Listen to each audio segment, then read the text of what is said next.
लखनऊ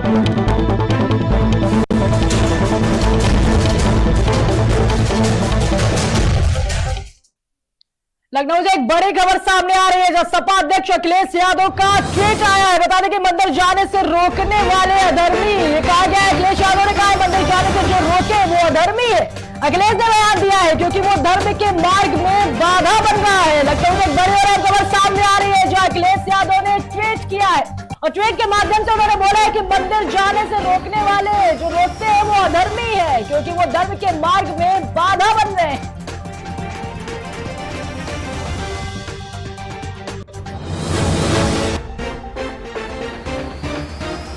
लखनऊ में एक बड़ी और अहम खबर सामने आ रही है, जो सपा अध्यक्ष अखिलेश यादव का ट्वीट आया है। बता दें कि उन्होंने ट्वीट के माध्यम से जानकारी दी की है कि जो मंदिर जाने से रोकता है वो अधर्मी कहलाता है, क्योंकि वो धर्म के मार्ग में सबसे बड़ी बाधा बन रहा है।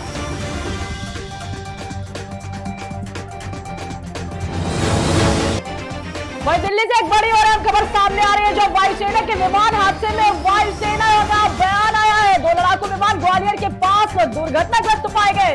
3 पायलटों में से एक को गंभीर चोट भी आई है। वही हादसे के कारणों का पता लगाने के लिए जांच के आदेश दिए गए। दिल्ली से सबसे बड़ी और अहम खबर सामने आ रही है, जब वायुसेना के विमान हादसे में वायुसेना का बयान सामने आया है। 2 लड़ाकू विमान ग्वालियर के पास दुर्घटनाग्रस्त पाए गए। वही 3 पायलटों में से एक को गंभीर चोट आई है। बता दें कि हादसे के कारणों का पता लगाने के लिए जांच के आदेश दिए गए हैं।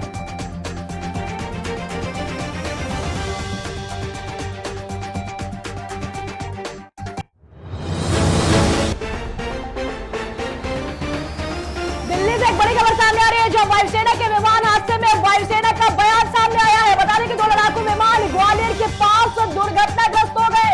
वही 3 पायलटों में से एक को गंभीर चोटें आई है। हादसों के कारणों का पता लगाने के लिए जांच के आदेश दिए गए हैं।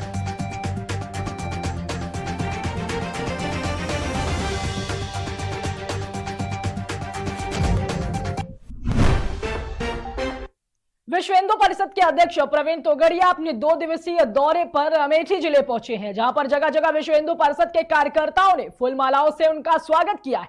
वे प्रवीण भाई तोगड़िया ने कंजास हनुमानगढ़ी पहुंचकर बजरंगबली के दर्शन पूजन भी किए। साथ ही मीडिया से बात करते हुए उन्होंने अयोध्या में भगवान राम के भव्य मंदिर बनने पर प्रशंसा जाहिर की है। साथ ही उन्होंने कहा है कि अयोध्या में भव्य राम मंदिर बनने के बाद काशी और मथुरा में भी भव्य मंदिर बनना चाहिए।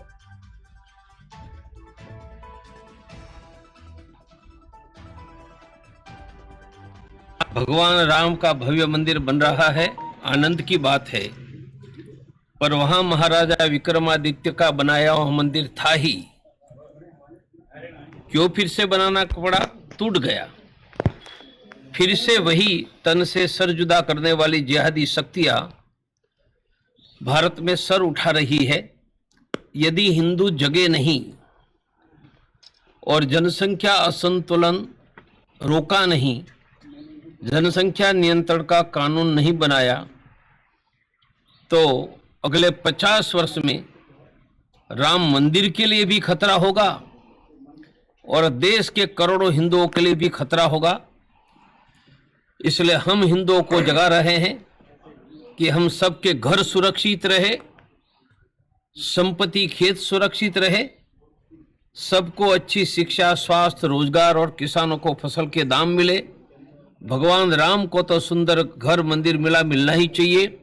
अब देश के हिंदुओं को भी सुंदर घर, शिक्षा, स्वास्थ्य और रोजगार मिले। भगवान राम का भव्य मंदिर बन रहा है, आनंद।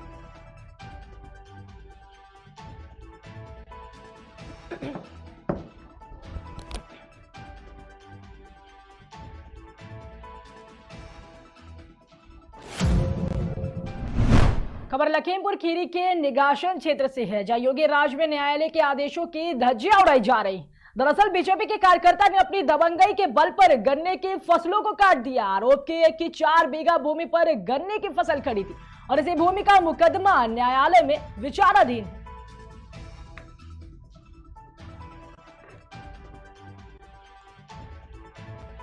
है। मेरा यहाँ पे लालपुर रोड पे 10 बीघा खेत था, जिसमें 4 बीघा मेरा था, जो पारिवारिक फैसले के अनुसार मकान के एवरेज में 4 बीघा मुझे दिया गया था।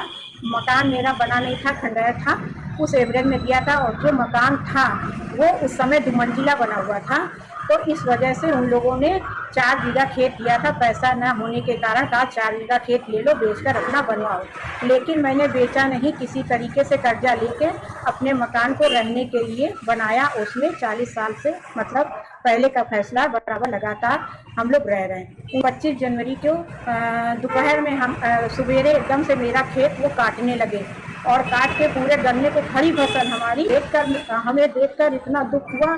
हम तुरंत 112 नंबर पर हमने कॉल की, और 112 नंबर जब आई तो हमने बताया ऐसा ऐसा मेरे साथ दुर्घटना हुई।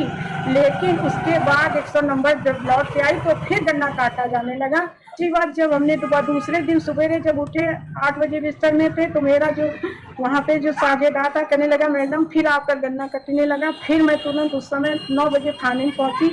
SI यादव जी से कहा, नंबर फ़ोन किया, वो गए, कहने लगे क्या मैं रोज़ रोज़ तुम्हारे उसके लिए जाऊँगा। और इस तरीके से हमें उन्होंने आश्वस्त कर दिया, और हम बिल्कुल शिथिल हो गए, परेशान हो गए। अब मैं क्या करूं, कहाँ जाऊं, न्यायालय मेरी बात नहीं सुने। फिर मैं तुरंत SDM के पास गई, जबकि उसने स्टे ऑर्डर लगा हुआ था। 2017 में हमने इसके लिए सभी कोर्ट में मुकदमा डाला था कि क्या कहते हैं सबका हिस्सा सबके पास रहे। मैंने खुद ये किया था अपनी तरफ से। अब बताइए, कोर्ट का आदेश, स्टे DM का आदेश, उसकी भी अवहेलना ये पीयूष दीक्षित कर रहे हैं। तो मैं कहाँ जाऊँ, किसके पास जाऊँ? आज ये महिलाओं की हालत है, मैं कैसे अपना जीवन यापन करूँ? मैं यही गुहार है, आप मेरी गुहार को सुनिए और न्याय दिलाइए। मेरा यहाँ पे लालपुर रोड पे। खबर झांसी से है, जहां शासन के आदेशानुसार संभागीय परिवहन विभाग व यातायात विभाग के संयुक्त तत्वाधान में DIG, DM व SSP के निर्देश पर सड़क सुरक्षा अभियान के संबंध में सेमिनार का आयोजन किया गया, जहां लोगों को यातायात नियमों की जानकारी भी दी गई, साथ ही लोगों को जागरूक भी किया गया। मेरा नाम यथार्थ है, मैं कक्षा 4 का छात्र हूँ। आज मैं आपके सामने सड़क सुरक्षा के नियम प्रस्तुत करने जा रहा हूँ। पहला, दौड़कर या जल्दबाजी में सड़क पार ना करें।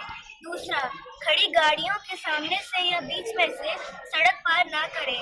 तीसरा, सड़क पे चलते समय आधा मोड़ या ऐसा मोड़ जहां से आने वाला वाहन चालक आपको देख न सके, ऐसे मोड़ से सड़क पार ना करें। चौथा, रेलिंग से कूदकर सड़क पार ना करें। धन्यवाद, आपका दिन मंगलमय हो। समाज सेविका भी है और हमेशा अपना तो सहयोग करती रहती है समाज में। उन्हें विद्यालयों उपस्थित होकर आज जो सीओ लाइन से हमारी सुनीता कुमार पधारी है यहाँ पर, उनके साथ में ट्रैफिक ऑफिसर्स एंड थाना से SI सभी उपस्थित हुए। उन्होंने बच्चों को काफ़ी कुछ सड़क नियम के कानून के बारे में बताया है कि हमें यातायात का पालन करना चाहिए, और मुझे लगता है कि आगे मेरे बच्चे उनकी सभी बातों का भविष्य में पालन करेंगे। अहिल्याबाई इंटर कॉलेज सीपरी बाजार में सड़क सुरक्षा माह के अंतर्गत बच्चों की जागरूकता के लिए कार्यक्रम आयोजित किया गया। इसमें हम सुश्री प्रगति शर्मा और सड़क सुरक्षा समिति की सदस्य श्रीमती दीपशिखा जी के आमंत्रण पर आए, और यहाँ पर उन्होंने बहुत ही अच्छे तरीके से बच्चों को सड़क सुरक्षा के लिए सिखाएं। इस कार्यक्रम में हमारे PI साहब और CO मैम और इस कॉलेज की प्राचार्य और हमारे प्रधान आरक्षी श्री कन्हैया जी उपस्थित हैं। कि बच्चे यहाँ पे छोटे से बड़ी क्लास में करते थे, तो छोटे बच्चों को सिखाया गया कि किस तरीके से रोड पे आना है, इसके भी सिखाया गया, और उन्हें ये बताया गया पैनिक सिचुएशन में किस तरीके से आपको 112 और 108 को डायल करना है, और जैसे अगर वो सड़क पे आते हो किस तरीके से लेफ्ट राइट को ध्यान रखना, पैनिक नहीं होना है। और बड़ी क्लास के बच्चों को सिखाया गया जब तक आप 18 वर्ष की आयु पूर्ण न करिए आप उन्हें रोक दें, और अगर वो हेलमेट नहीं पहने और गाड़ी चला रहे हैं मोटरसाइकिल वगैरह तो आप उन्हें रोक दें। इस तरीके से आज इस कार्यक्रम में बच्चों के माध्यम से एक व्यापक सड़क सुरक्षा जागरूकता प्रोग्राम चलाया गया।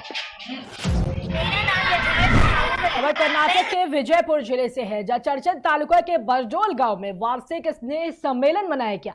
वह सरकारी पदवी पूर्व कॉलेज में फर्स्ट ईयर सेकेंड ईयर के 2022 व 2023 का वार्षिक स्नेह सम्मेलन किया गया है।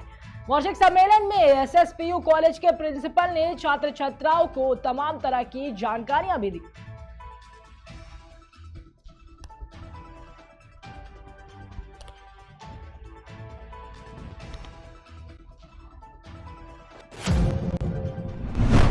खबर वाराणसी के कपसेटी थाना क्षेत्र से है, जहां हत्या कर शव को फेंकने वाले अभियुक्तों को पुलिस ने गिरफ्तार कर लिया है। इसके साथ ही पुलिस उपायुक्त गोमती जोन द्वारा खुलासा करने वाली पुलिस टीम को 20,000 रुपए से पुरस्कृत भी किया गया। नाम 38 साल के हैं, दोनों ने अपना जुर्म इकबाल भी कर लिया है और सीसीटीवी फुटेज और जो इलेक्ट्रॉनिक सर्विलांस और जो उनके साथ की जो बरामदगियाँ हैं उनसे उनके अपराध की पुष्टि हुई है और इस काम के लिए जो पुलिस की टीम है उसको 20,000 रुपये का नगद इनाम और प्रशस्ति पत्र दिया जाएगा। सर पूछताछ में क्या कुछ तथ्य निकल कर देखिए, जैसा कि इन्होंने बताया है कि मुलजिमों ने अपना जुर्म इकबाल किया है कि ये जो मृतक हैं उनके साथ बैठकर शराब पी रहे थे और वही जहाँ घटनास्थल है जहाँ पे बॉडी मिली थी सीन ऑफ क्राइम पे वहीं पे पी रहे थे और आपस में बहुत छोटे से विवाद के कारण ईंटों से एक दूसरे पे वार करने के कारण उनके सिर पे चोटें आई और इन दोनों ने मिलकर उनका शव वही जो नदी है उसमें फेंक दिया, जिससे उनकी मृत्यु हो गई और उनकी स्कूटी को लेकर के ये दोनों वहाँ से फरार हो गए। बाद में साक्ष्य को मिटाने के लिए इन्होंने उनकी स्कूटी को जलाने की कोशिश की और जब पूरी तरह नहीं जली तो बचे हुए पार्ट्स को इन्होंने अपने गांव में ही अपने घर के पास के एक सूखे कुएं में फेंका, जो कि भी बरामद कर ली गई है इनकी निशानदेही पे और इस तरह से पूरी घटना का पुराना देश में जैसा माहौल चल रहा है कि खबर हमीरपुर से है, जब बागेश्वर धाम के पंडित धीरेन्द्र शास्त्री का युवाओं ने समर्थन किया है। वहीं सड़कों पर प्रदर्शन कर युवाओं ने नारेबाजी की है। साथ ही पंडित धीरेन्द्र शास्त्री के समर्थन में बाइक जुलूस भी निकाला गया। वहीं मुख्य मार्गों में हनुमान चालीसा का पाठ भी करा गया है। साथ ही उनका कहना है कि सनातन धर्म को जिंदा रखने का पंडित धीरेन्द्र शास्त्री काम कर रहे हैं। पूरा मामला जिला हमीरपुर मुख्यालय का बताया जा रहा है। देश में जैसा माहौल चल रहा है कि सनातन के विरुद्ध में और जो व्यक्ति सनातन के साथ बोलता है, अपने धर्म के प्रति बोलता है, तो जो अराजक लोग हैं वो हमारे धर्म के प्रति बोलने वाले लोगों का मुंह बंद करना चाहते हैं। उनको उनके लिए आडंबर का अंधविश्वास की भावना फैला रहे हैं। क्योंकि सबसे पहले मैं एक बात कहना चाहूंगा कि घरों में पूजा करना तो बहुत अच्छी बात है, किंतु समय है अपने अपने मंदिरों में जाने का, हमारे आस पड़ोस में जो मंदिर है उन मंदिरों में जाके पूजा करने का। नहीं तो इस अन्यथा हमारे मंदिर खाली पड़े रहते हैं, जिसकी वजह से कहीं ना कहीं हमारा धर्म, हमारा सनातन समृद्ध होने से वंचित रह रहा है। तो उसके लिए हमारे देश के युवाओं को, हमारे देश के बुजुर्गों को, हमारे देश की महिलाओं को, सभी को साथ मिलकर के मंदिरों की समृद्धि के लिए और मंदिरों की तरफ जाने के लिए बहुत ही सशक्त होना पड़ेगा। और जो सनातन धर्म का, हमारे धर्म का साथ दे रहा है, यदि उसकी आवाज नहीं उठा रहा है तो उस आवाज उठाने वाले का साथ देना, उसके साथ खड़ा होना चाहिए। हमारे हमीरपुर नगर के युवाओं ने एक बाइक रैली का आयोजन किया। हमारे साथ बुंदेलखंड रक्तदान समिति के राष्ट्रीय अध्यक्ष हमारे अशोक निषाद गुरु जी और हमारे बड़े भाई राजेंद्र श्रीवार राजू जी और सिद्धार्थ पाठक जी हमारे और सभी युवा साथी हमारे साथ रहे, सहयोग दिया। इन्हीं के साथ मैं सबको आपको आश्वासन देना चाहता हूं कि हमारा हमीरपुर नगर धीरेन्द्र कृष्ण शास्त्री जी के पूरे पूर्ण समर्थन में है और उनकी बात को ध्यान में रखते हुए हम सब अपने युवाओं की तरफ से हम ये आश्वासन देना चाहता हूं कि हम सब मंदिरों की तरफ झुकेंगे, मंदिर जाएंगे, अपने बाबा की, अपने भगवान की पूजा करेंगे और अपने धर्म के लिए सशक्ति से खड़े रहेंगे। देश में जैसा माहौल चल रहा है, केंद्रीय गृह राज्य मंत्री व सांसद कौशल किशोर लखनऊ दुर्गागंज काकोरी क्षेत्र पहुंचे हैं, जहां उन्होंने सड़क का निरीक्षण किया है। आपको बता दें कि सड़क का निर्माण 5 वर्ष पहले हुआ था। आरोप है कि सड़क का नवीनीकरण पुनः कराया जा रहा था, जिसमें नहर विभाग के कुछ अधिकारी ठेकेदारों की मिलीभगत करके बनी हुई सड़क को कम चौड़ी करके लगभग 1.5 फुट सड़क छोड़कर मानक के खिलाफ निर्माण कर रहे थे।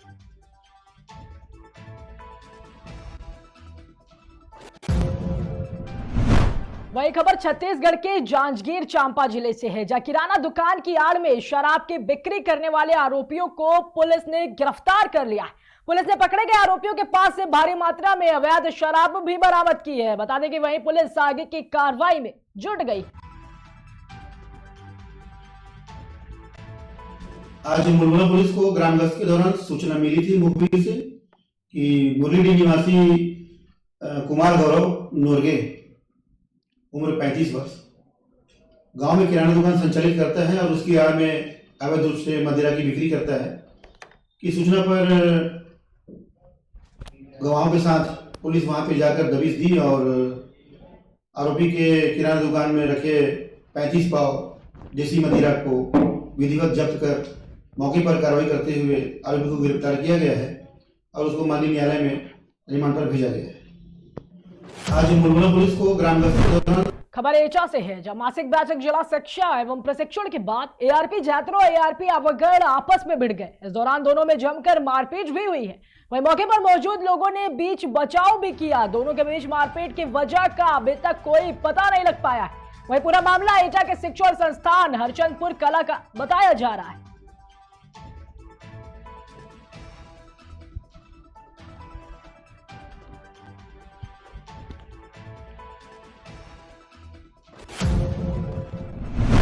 खबर एटा से है, जो जिलाधिकारी अंकित कुमार अग्रवाल ने एसएसपी उदय शंकर सिंह के साथ कोतवाली नगर थाने में आयोजित थाना समाधान दिवस का जायजा लिया। वह उपस्थित थाना प्रभारी एवं राजस्व विभाग के लेखपाल कानून गो को थाना समाधान दिवस में प्राप्त जन शिकायतों का शासन की मंशानुसार प्राथमिकता पर गुणवत्तापूर्ण निस्तारण करने के दिशा निर्देश दिए। जनवरी महीने का चौथा शनिवार है और द्वितीय और चतुर्थ शनिवार को हम लोग थाना दिवस का आयोजन प्रत्येक थाने स्तर पर किया जाता है। इसमें जो राजस्व और पुलिस विभाग संबंधित जो ज्वाइंट मामले होते हैं उनका निस्तारण किया जाता है। इसलिए तो आज यहाँ पे कोतवाली थाने में मैं और कप्तान साहब हम उपस्थित हुए और हम लोगों ने देखा है कि पिछले बार के कितने मामले इस थाने से संबंधित यहाँ पे आए हैं और एक मामला अभी और नया आया तो उसमें भी टीम बना के पुलिस और राजस्व विभाग की उसको प्रेषित किया गया है। हम लोग ये प्रयास करते हैं थाना दिवस के माध्यम से कि जितने भी भूमि संबंधित विभाग हैं जहाँ पे पुलिस और राजस्व दोनों विभाग की टीमों की आवश्यकता है, उस तरह के अधिक से अधिक मामलों का निस्तारण थाना दिवस वाले दिन किया जाए। सर, आपकी तरफ से लगातार कार्रवाई देखी जाती है, जो लेखपाल वगैरह हैं इनके ऊपर लगातार कार्रवाई की जाती है कि किसान के साथ या जो फरियादी है उसके साथ पूरी तरह से न्याय हो, फिर भी कुछ लेखपाल में ठीक से काम नहीं करते हैं, तो इसको लेकर आपकी तरफ से क्या दिशा निर्देश दी जा रहा है? हम लोग लगातार इसकी मॉनिटरिंग कर रहे हैं, हमारे लेवल पे भी मॉनिटरिंग हो रही है, एसडीएम के लेवल पे भी मॉनिटरिंग हो रही है और जहाँ भी कमी पाई जाती है उनके विरुद्ध चेतावनी देके और विभागीय कार्रवाई करके लगातार कार्रवाई भी की जा रही है। इससे काफ़ी जनपद में सुधार भी देखने को मिला। जो हमारे पहले के तकनीकी थे या पहले जो क्वालिटी का डिस्पोजल था उसमें काफ़ी सुधार अब देखा। उसमें अबागढ़ गौशाला है। खबर एटा से है, जो हिंदू एकता समूह के आह्वान पर भारतीय किसान यूनियन बानू के जिलाध्यक्ष पंकज सिंह ने नगर पंचायत आवागढ़ पर पहुंच वरिष्ठ लिपिक वीरेंद्र पाल सिंह को काना गौशाला के लिए गोदान दिया है। इसके साथ ही हिंदू एकता समूह एवं भारतीय किसान यूनियन भानु समाज ने आह्वान करते हुए कहा कि सरकारी गौशाला की गौ माताओं के भरण पोषण के लिए सहयोग करें। उसमें अबागढ़ गौशाला है तो उसमें अव्यवस्था थी थोड़ी, तो उसके लिए मैंने अपने जरूरी खर्चे में से कुछ धनराशि गौशाला के लिए दी है। यहाँ के लिपिक हैं जो वीरेंद्र पाल सिंह जी, जिनके हाथों में दिया है, वो अच्छे काम कर रहे हैं और उनकी मांग थी कि हर किसान या व्यापारी कुछ धन एकत्रित करके गौशालाओं के लिए दान दिया। कितनी? मैंने कुछ धनराशि गौशाला के लिए कितनी राशि दी आपने? वो राशि मैंने दे दी है, उतनी दी है, ठीक नहीं है। उसमें अबागढ़ गौशाला है। वह रुकते एक छोटे से ब्रेक के लिए जल्द हाजिर होंगे।